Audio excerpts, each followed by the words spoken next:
Bismillahirrahmanirrahim. Assalamualaikum warahmatullahi wabarakatuh. Welcome back to my channel. Sahabat-sahabat, ikhwan-ikhwan, akhwat-akhwat semuanya yang ada di luar. Oke? Seperti biasa kita akan bereaction konten-konten santri, kreativitas santri ataupun siapapun lah selain santri, tapi mereka menyebarkan kebaikan, mereka mengapresiasikan, mengekspresikan di media sosialnya kebaikan, kesejahteraan ataupun apapun itu namanya lah ya. Kita akan reaction, kita akan mendengar, kita akan melihat gebrakan-gebrakan untuk hati kita nih, ini mah ya, karena konten ini bermanfaat. Yang sebelum-sebelumnya lucu-lucuan, kita selang-seling lah, ada lucu-lucuan, ada kita hiburan, ada kita juga cas iman. Oke, seperti biasa sebelum memulai jangan lupa di subscribe, juga dinyalakan tombol loncengnya, oke. Oke, tanpa berlama-lama kita langsung ke video pertama. Oke, lihat di sini kita dari Gontor Putri Kampus 2. Oke, ada apa nih? Kita lihat dari Gontor. Wah, Gontor besar. Dendelian pun beraksi, walau panas terik matahari. Sejuta kali dendelian beraksi, bagiku itu langkah pasti. Hari-hari esok adalah milik kita, dendelian kan jadi pelukis legenda, menorehkan jejak di bumi pertiwi dengan semangat yang tak henti. Semangat dendel yang kini telah membara, bagaikan jiwa yang tak pernah putus Keren, asa. keren. Yang Gontor gak ada lawan jangannya. Pun bisa. Mari berdendang bersama Dendel, bersama Dendelian.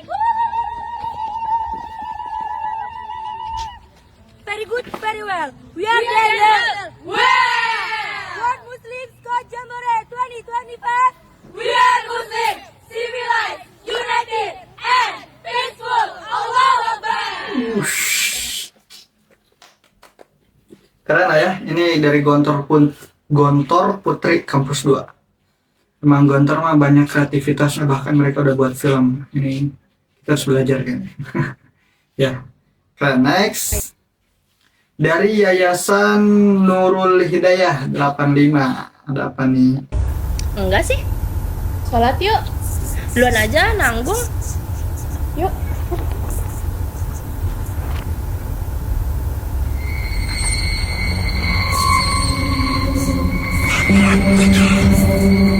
Lu udah sholat?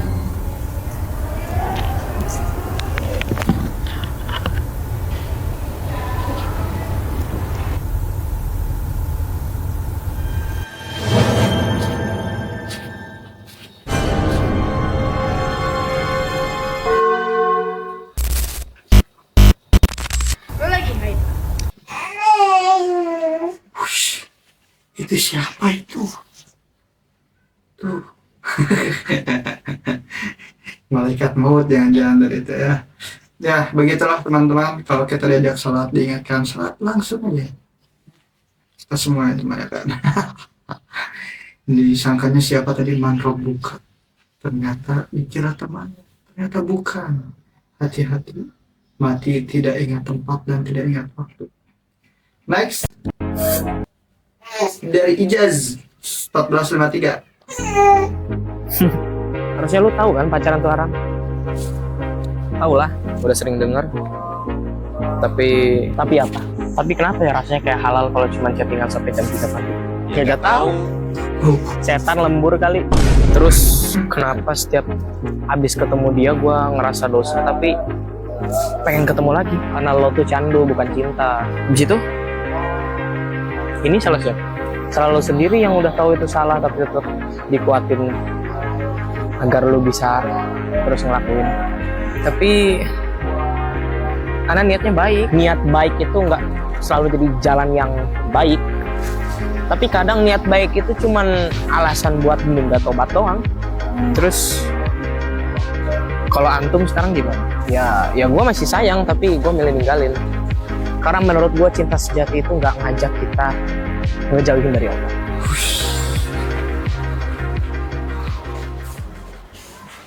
Begitu teman-teman. Itu sangat-sangat clear. Oke, itu harus di-clearkan masalah di zaman sekarang yang masih suka pacaran nih. Kenapa? Itu lembur, setan lembur tuh. Oke. Kenapa ya merasa gue halal chatan sampai jam 3 pagi? Itu setan lagi lembur tuh. Kalau emang niat lu baik, katanya niat lu pengen nikahin dia ini, pengen nikahin dia, harusnya lu datang ke rumahnya. Antum datang ke rumahnya, ajak komitmen, datangin orang tuanya, lamar. Gak usah lamar, tentukan tanggal kalau bisa. Oke? Kadang emang kalau hanya sebatas pacaran cuman alasan niat baik doang, itu salah satu jalan setan. Dan itu kata si abangnya tadi nih, tidak semua niat baik itu menjadi jalan yang baik. Kadang itu hanya alasan untuk kita menunda taubat. Kawan, jangan beralasan di balik niat yang baik kalau itu menjauhkan kita dari Allah. Beratan. Kita lihat komentarnya. Masya Allah, banyakin adik-adik yang kayak gini nih. Selain banyakin adik-adik kayak gini, emang harus banyak konten-konten yang seperti ini, yang mengedukasi, yang menghibur gitu. Oke, emang bagus nih. Ya, ajakan nih dari saya untuk para santri se-Indonesia, buat konten tentang pacaran, tapi bukan ngajak pacaran, tentang bagaimana kita mengedukasi orang-orang di luar sana yang masih pacaran untuk menjauhi pacaran itu. Karena kita semua tahu pacaran itu tidak ada hal baiknya kecuali setelah nikah. Pacaran itu baik ketika kita setelah menikah. Hey, dari siapa nih? Tahta tertinggi mencintai itu mengikhlaskan. Hahaha, sotoy. Hahaha, sotoy. Melakukan dosa itu memang nikmat karena mudah, murah, sedangkan menambah amal itu susah karena imbalannya mewah. Kelas nih, narasi kelas. Oke, next. Dari Anwar, POV cewek ketika kuotanya mau habis.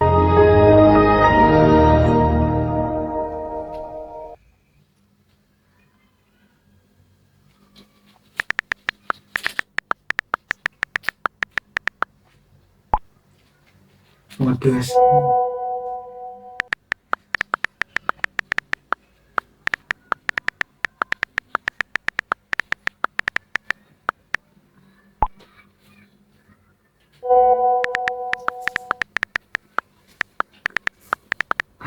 Aduh, modus nih, bahaya-bahaya nih.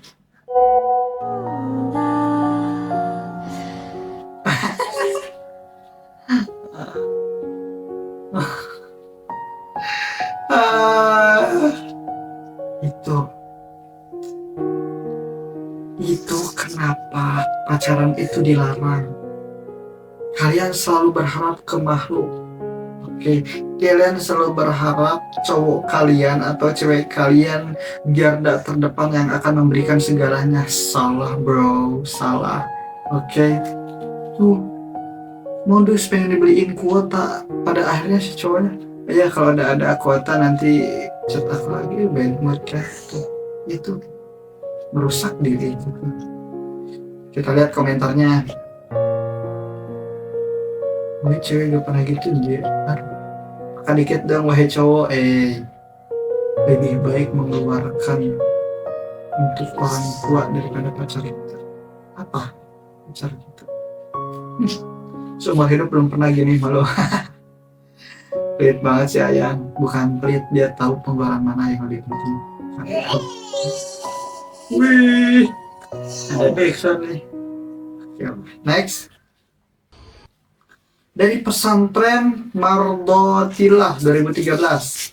POV punya teman suara emas berlian. Kita dengerin nih. حنت وحنيني للحاد حبيبي أحمد يا حبيبي حبيبي ولا غيرك يرضيني حنت راحي دامي روحي قدم ومريد بابك على جنة موديني. Masya Allah, suara-suara emas, suara-suara yang dirindukan ketika kalian nanti perpisahan. Suara-suara yang akan kalian rindukan ketika kalian sedang berjauhan, entah kalian sudah lulus dimanapun kalian berada ya. Memang seperti itu. Kita punya teman nih, ada yang azannya bagus banget. Kalau temenan ya, aneh tuh pengen selalu suruh dia ajan walaupun bukan waktunya tuh. Tapi emang semerdu itu kadang-kadang emang susah dilupakannya gitu. Kadang kita pengen ngikutin tapi keterbatasan. Suara kita, dia suaranya kayak suara, mereka suaranya suara emas, sedangkan kita suara paku karatan ya kan. Aduh. Wow, thank you nih dari pesantren Marlotilah 2013. Next, dari Ustadz Encep Official, Masya Allah Pak Ustadz ini. Aduh adek janganlah pacaran mulu, mending fokuskan untuk mencari ilmu. Kelas Ustadz. Minta doa orang tuamu, minta berkah dari gurumu, insya Allah akan cerah masa depanmu. Asik. Adek-adek, jangan sibuk terus nyari gebetan baru. Adek-adek, Keren-keren Pak Ustadz. agar hidup mudah berkah sukses selalu. Aduh, Pak Ustadz Encep. Keren Pak Ustadz Encep. Masya Allah. Nah, untuk para santri semuanya, untuk para jomblo-jomblo di luar sana, ini nih, dengerin lagu tuh dari Ustadz Encep nih, keren. Hey, daripada cari gebetan baru, mending kita menambah hafalan baru. Oke, keren Pak Ustadz Encep, Masya Allah, tabarakallah, sehat selalu. Kita lihat nih dari Erwin Dats underscore psikolog, cara menyeleksi teman. Kita lihat. Dan gimana cara nyeleksi teman yang baik dan enggak? Oke, kalau seandainya kakak punya satu mangkok bakso isinya ada 5 tuh ya baksonya. Kalau temenmu minta 1, kamu kasih nggak? Iya. Kalau 2? Iya. 3? Iya. 4? Iya. Kalau 5-5-nya diminta? Enggak. Kenapa? Karena harus minimal ada 1 buat aku makan. Kok kamu jadi pelit sih, Sat? Cuman minta bakso doang nggak boleh. Kesel ya? Iya. Itu salah satu cara buat nyeleksi temen, Kak. Kalau memang dia teman yang baik, dia nggak cuma sekedar meminta, tapi dia akan menghargai kamu. Bukan berarti semua poin jadi untuk dia. Dan kalau yang namanya saling berarti nggak cuma dia sekedar minta, tapi dia mungkin juga akan berbagi dengan kakak. Jadi kalau udah ada teman yang kayak gitu, yang justru nyalahin kamu ketika kamu tidak mau memberikan sesuatu sesuai dengan yang dia mau, dia bukan teman yang baik buat kamu. Oke? Oke. Kelas nih, keren. Ini ilmu ya, ilmu bagi semua para anak-anakku, para teman-temanku, sahabat-sahabatku yang ada di luar, oke, yang menonton video ini ilmu kelas nih, mahal. Kalau untuk para bunda-bunda, para ayah, ajarkan kepada kalian. Kalau kalian mau menyeleksi teman tuh nih, contoh nih, suruh, kalau kita punya 5 semangkok bakso dan isinya ada 5, ketika teman kita minta, 1 minta dikasih 2, 3, 4, 5, dia minta berlebihan dan tidak menghargai kita, itu bukan teman yang baik. Wow, dari psikolog nih. Keren, mantap, Masya Allah, tabarakallah. Keren banget. Mungkin ini video terakhir di video kali ini. Thank you teman-teman. Oke, pesan-pesan untuk teman-teman di luar sana, kan di sini tadi konten banyak yang tentang pacaran. Oke, pesan dari saya, tinggalkan pacaran sesegera mungkin sebelum kalian akan merasakan hambarnya cinta di kemudian hari dengan istri kalian yang sesungguhnya. Oke, tinggalkan itu sekarang. Kalau kalian pernah baca bukunya Ustadz Felix Xiao yang kalau gak salah udah putusin aja, itu kalau kalian lihat dampak dari pacaran itu besar sekali. Bahkan kalau di data yang di buku itu ya, di buku itu mengeluarkan data bahkan hampir berapa puluh persen, di atas 80%, bahkan 70% lebih, 80% lebih wanita itu udah tidak perawan, entah di daerah mana ya, hampir setiap daerah itu ada datanya gitu, sudah tidak perawan. Dan itu di yang belum menikah, yang di SMP, SMA, mahasiswa. Wow, itulah dampaknya pacaran, berela menjual kehormatan demi kasih sayang yang tidak seberapa, kasih sayang yang hanya berkedok minta kenikmatan saja. Oke, padahal itu oh no baby, hey, pokoknya lah ya, itu pesan dari saya. Terima kasih teman-teman yang sudah nonton sampai akhir. Jangan lupa di subscribe, apalah bahasanya, subrek lah pokoknya ya, di komen di kolom komentar, di share. Jangan lupa juga dinyalakan tombol loncengnya supaya tidak ketinggalan terus konten-kontennya. Terima kasih. Assalamualaikum warahmatullahi wabarakatuh. Barakallahu fikum.